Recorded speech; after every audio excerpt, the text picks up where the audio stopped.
This is a rowdy crowd.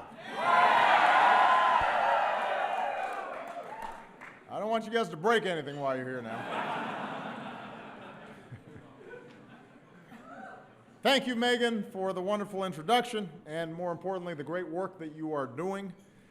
We've got some outstanding members of Congress here today, including Leader Nancy Pelosi. Give Nancy a big round of applause.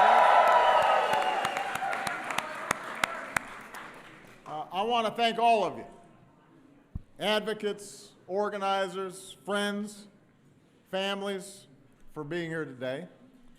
You know, over the years, we've gathered to celebrate Pride Month, and I've told you that I'm so hopeful about what we can accomplish. I've told you that the civil rights of LGBT Americans is... Yeah, hold on a second. Okay, you know what? No.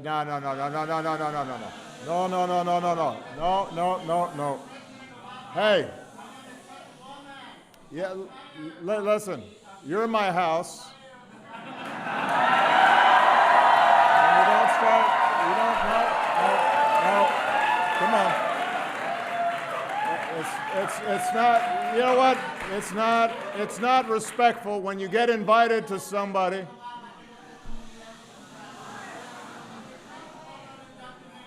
You're not gonna get a good response from me by interrupting me like this. I'm sorry. I'm sorry.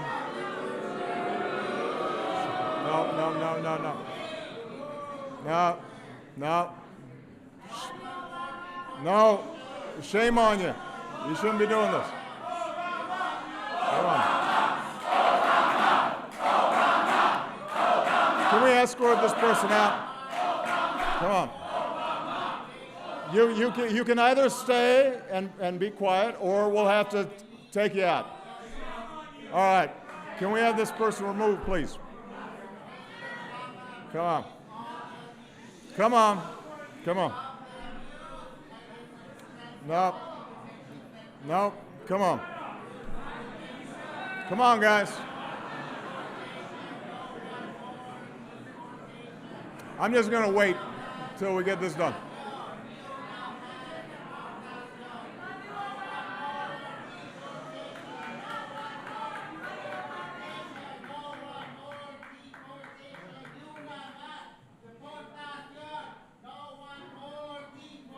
Okay, where was I? So, as a general rule, I am just fine with a few hecklers, but not when I'm up in the House. You know what I mean? Because, you know, my attitude is if you're eating the hors d'oeuvres, you know what I'm saying? Okay. And drinking the booze. I know that's right. Anyway, where was I? I love you back. I know that. So, the civil rights of LGBT Americans, this is an issue whose time has come. And we've got a lot to celebrate because of your hard work. And there are people here who've been working these issues for decades. And so, you know, this is something where it's bearing fruit today, but it has to do with courage that was happening in obscurity and incredible difficulty. And, you know, I am so honored to be a part of seeing all that hard work pay off. A lot of what we've accomplished over these last 6.5 years has been because of you. Because the groundwork that you and so many of you laid before, from sophisticated national campaigns to small, quiet acts of defiance, together we've been able to do more to protect the rights of lesbian, gay, bisexual, and transgender Americans than at any time in our history.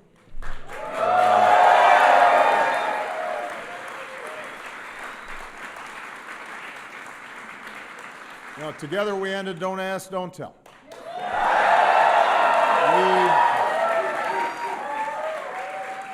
We passed a historic hate crimes bill named in part after Matthew Shepard. We lifted the HIV entry ban, and this summer we're going to be updating our national HIV/AIDS strategy, which will focus on eliminating disparities that gay and bisexual men and transgender women face. We strengthened the Violence Against Women Act to protect LGBT victims. Hospitals that accept Medicare and Medicaid are now required to treat LGBT patients the same as everybody else.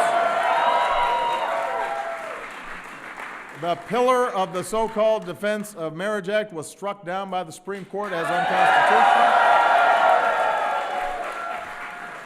Just yesterday, we announced that insurance companies that cover federal workers will no longer be able to prohibit gender transition services. And of course, we're now awaiting the Supreme Court's ruling on whether same-sex couples nationwide have the equal right to marry.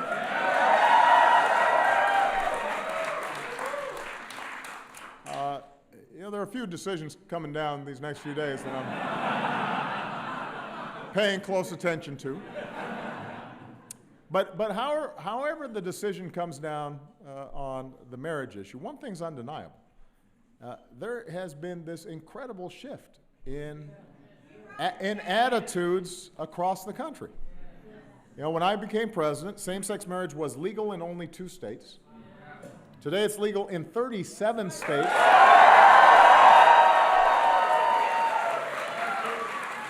And the District of Columbia. A decade ago, politicians ran against LGBT rights. Today, they're running towards them. Right? Because they've learned what the rest of the country knows, that marriage equality is about our civil rights and our firm belief that every citizen should be treated equally under the law. Now, we all know there's a lot more that we can and must do.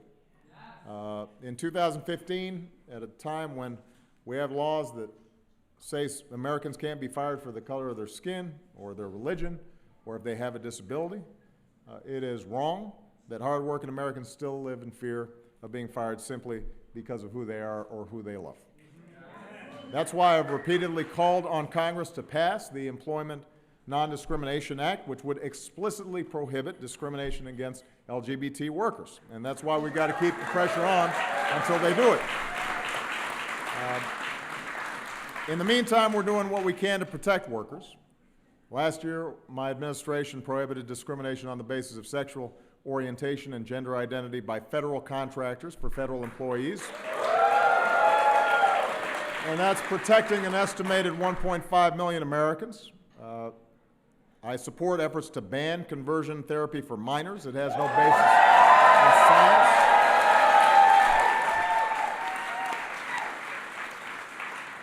Every young person, no matter who they are or what they look like or what gender they identify as, deserves to be valued and loved for who they are.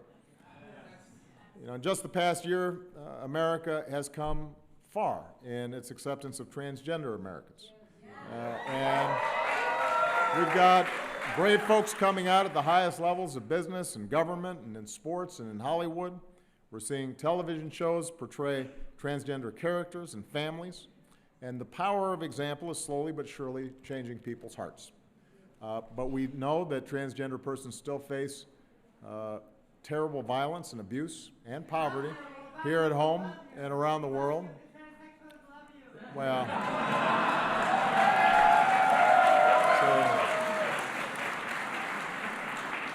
that's the kind of heckling I can always accept. But, you know, seriously, too many folks are still targeted. And transgender women of color are particularly vulnerable. So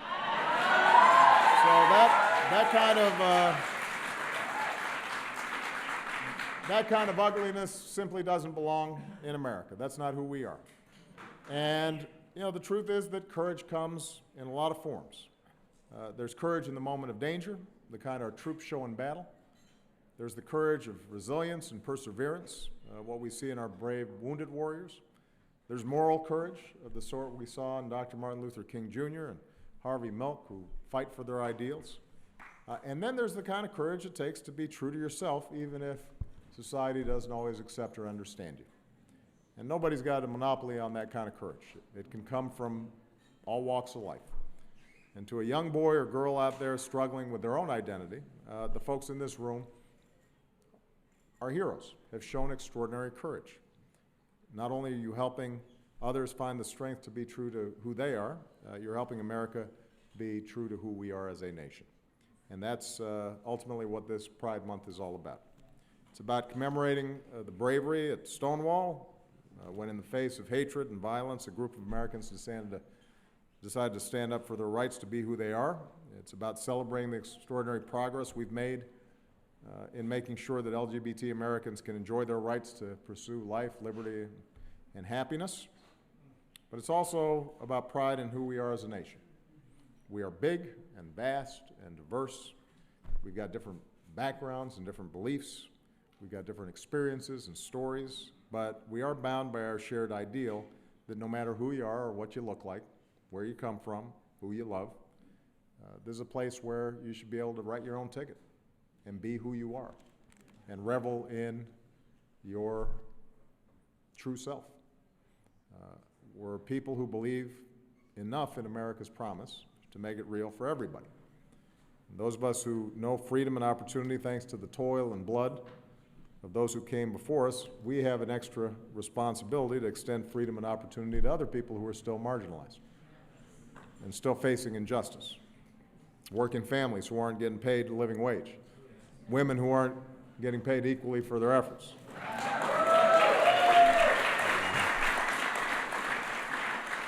Immigrants who deserve to have a pathway to be able to get right with the law. Anybody who's treated differently because of the color of their skin or the nature of their faith. Anybody whose right to vote is threatened. So there's still battles to wage, more hearts and minds to change. As long as there's a single child in America that's afraid they won't be accepted for who they are, we've got more work to do. But if the people in this room and our friends and allies across the country have proven anything, it's that even in the toughest of circumstances, against the greatest possible odds in America, change is possible. It's in our hands. Together, I know we'll get there. Look how far we've already come. Thank you. God bless you.